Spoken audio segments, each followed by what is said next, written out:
Salam, hər vaxtınız xeyirli olsun dəyərli şagirdlər. Biz bugün 5-ci sinif mövzusu olan düzbucaqlı və kvadratın çəkilməsi mövzusuna baxacağıq uşaqlar. Video keçməzdən əvvəl belə bir məlumatı xatırlatmaq istəyirdim ki, bu kanalda həm siniflər üzrə mövzuların izahları, həm də orta məktəb dərsindəki sualların izahları paylaşılır. Əgər sizlər də bunlardan xəbərdar olmaq istəyirsinizsə, kanala abunə olmağı unutmayın uşaqlar. Uşaqlar, baxın, biz indi bu dərslərdən qabaq keçmişdik paralel və perpendikulyar düz xətlər. Neydi uşaqlar? Paralel dediyimiz zaman heç bir zaman kəsişməyə. Demişdik ki, A paraleldir B-yə. Yəni, məsələn, bura bir A yazsaq, burada bir B desək uşaqlar, A ilə B-nin paralel. Yəni, heç bir zaman kəsişmir uşaqlar. Sonra perpendikulyarda isə A perpendikulyardır B demişdi.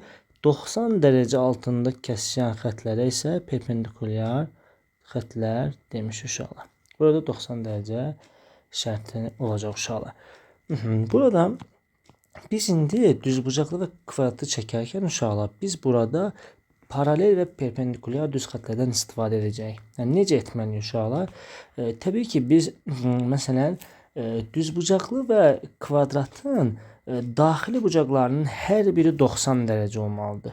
90 dərəcə nə deməkdir? Perpendikulyar deməkdir. Onda mən, baxın arkadaşlar, belə çəkdiyim bu xətlə, baxın, bu çəkdiyim bu xət perpendikulyar olmalıdır. Mən məsələn bir düzbucaqlı mı çəkmək istəyirəm? Yəni düzbucaqlının eni ilə uzunluğu biri-birinə perpendikulyar olmalıdır. Yəni hər tərəfdən, yəni mən bunu belə çəkdim də uşaqlar, deyilmi?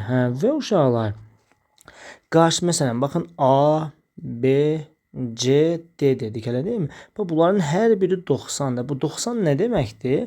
Deməli, bunlar nədir? Perpendikulyar. Yəni, məsələn, AB perpendikulyardır BC-yə və yaxud da BC perpendikulyardır CD-yə və yaxud da AD perpendikulyardır DC-yə. Yəni, biz bu şəkildə baxa bilərik, elə deyilmi? Və yaxud da biz başqa nə qaldı? Burada baxaq görə AB-nin bununla dedik. Bu şəkildə. Baxın, bunlar bir də uşaqlar, həmçinin burada paralel də xətlər var. Məsələn, nə deyə bilərik? Qarşı-qarşıya dayanan xətlər. Məsələn, AB paraleldir CD-yə. BC paraleldir AD-yə. Şəklində kimi də göstərmək olar uşaqlar. Bu şəkildə baxmamız lazım. İndi burada bizə deyir ki, şəkildə fiqurların tərəflərin uzunluğuna ölçün və fiqurun dəftərinizə çəkin. Burada dəftərdə çəkmək falan var. Bunlar məncə sözsüz yazə bilərsiniz. Mən burada indi bəzi belə hesablamalı falan suallar var, tətbiq suallar. Gəlin biz onlara baxalım. Deyir ki, verilən şərtlərə uyğun düzbucaqlı çəkin. Uşaqlar, baxın, deyir ki, AB, 11-ci suala baxıram uşaqlar. Deyir ki, AB perpendikulyardır AD-yə. Gəlin belə eləyəm. Məsələn, mən bu A nöqtəsini burada götürəcəm. Buradan belə bir AB çəkəcəm uşaqlar. Oldu, AB və bir dənə də AD çəkəcəm. Burada D-dir. Burada B yazmalıydıq. Burada B-dir. Deyirəm ki, bunlar bir-birinə perpendikulyardır uşaqlar. Oldu. Bura 2-dir. Burada 3-dür.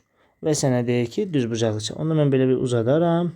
Belə. Burada 90 dərəcə olmalıdır. Burada 90. Onda əgər bura 3-dürsə, burada 3 olmalıdır.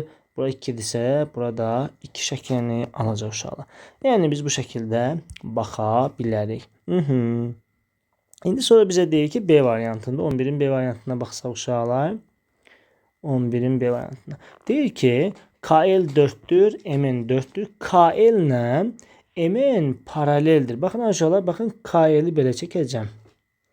Bu olsun KL. Və bir dənə də MN çəkirəm. Düz buna paralel. Baxın uşaqlar belə. Burada M, N'dir. Bu da paraleldir uşaqlar bir-birlərinə. Və deyir ki, yenə də düzbucaqlı çəkməliyik, elə deyilmi uşaqlar? Burada 4-dür. Burada 4 olub uşaqlar. Onu mən buranı belə uzatsam, həmçinin buranı da belə uzatsam. Deyir ki, KL və deyir ki, MN-i də tapdıq. Bunlar bir-birinə bərabərdir. Deyir ki, KL və MN arasındakı məsafə 2-dir. Baxın uşaqlar, məsafə dediyimiz bu hissədir. Bax uşaqlar, məsafə 90 dərəcə olmalıdır. Buralar 90 dərəcə olduğuna görə bura 2 olacaq. Həmçinin burada 2 olmalıdır. Bizə deyir ki, bu şəkildə qeyd et. Biz də bunu belə keçən 12-ci suala. Deyir ki, uzunluğu 9 cm olan AB parçası çəkin. Gəlin AB parçasını qeyd edin uşaqlar. Bura AB parçasıdır. Və deyir ki, bu parça üzərində C və D nöqtələrini elə qeyd edin ki, AC parçasının uzunluğu 4, BD parçasının uzunluğu 2 olsun. Bu olsun bizdə AC. Bura C yazacağım. Burada D olacaq. Və bizə deyir ki, C və D nöqtələrindən AB düz xəttinə uzunluğu 4 sm olan perpendikulär parçaları çəkin. Uşaqlar baxın. Buradan bir dənə 4 sm-lik bir parça çəkirəm. Buradan da 4 sm-lik bir parça çəkirəm. Və uşaqlar baxın, AC-nin uzunluğu bizə 4 veribdir. BD-nin uzunluğunu isə bizə 2 verir. Və bizə bu ümumi uzunluğu uşaqlar baxın, buradan buraya qədər olan uzunluğu 9 verib. Bizdən də buranı soruşur da x. Onda mən nə yazmalıyam? 4 üstə gəlsin, x üstə gəlsin 2 bərabər 9 olmalıdır. 6 üstə gəlsin, x bərabər 9-a, x də bərabərdir buradan 3 şəklini almalıdır. Demək bu məsafəmiz x-imiz 3 cm oldu uşaqlar. Bu da belə. Sonra gəldik 13-cü suala. Deyir ki, bizə uzunluğu 10 cm olan AB parçasının, yenə də AB parçası çəkilir uşaqlar və uzunluğu 10 cm. Bura A, bura B. A nöqtəsindən bu parçaya uzunluğu 5 cm AD perpendikulyarı çəkin. Baxın, 5 cm olan AD perpendikulyarı çəkdim. Buranın uzunluğu 5'dir uşaqlar. Bura 10'dur. Deyir ki, deyir ki və AD perpendikulyarı çəkindir. Sonra ABCD düzbucaqlısı qurmalıyam. Düzbucaqlı üçün uşaqlar, baxın, bura AD perpendikulyarı çəkmişəmsə, buradan da B'dən belə bir perpendikulyar çəkməliyəm. Eyni qədər məsafədə, yəni 5 cm-lik, məsələn, deyək ki, C. Sonra bu C ilə D-ni birləşdirməliyəm. Onda burada 10 olacaq uşaqlar, elə deyilmi? Əla. C nöqtəsindən kəskin parçalardan hansı AB tərəfinə paraleldir? Təbii ki, uşaqlar, AB ilə hansı paralel olacaq? DC paralel olacaq uşaqlar. Hansı perpendikulyardır? Məsələn, C nöqtəsində kəskinlər DC perpendikulyardır, CB də deyə bilərik, elə deyilmi? Yəni, bu şəkildə də baxmaq olar. Sonra deyir ki, bizə ABC düzbucaqlısının sahəsini və perimetri. Uşaqlar, sahəsini tapmaq üçün nə edirdik? Eni uzunluğunu bulmamız lazımdır. 5 vurulsun 10 olacaq, elə deyilmi? 50 olmalıdır. Bəs perimetri necə tapırdıq? 2 vurulsun tərəflərinin cəmi 5 üstə gəlsin 10 şəklini alacaq. Buradan da 2 vurulsun 15 bərabərdir 30.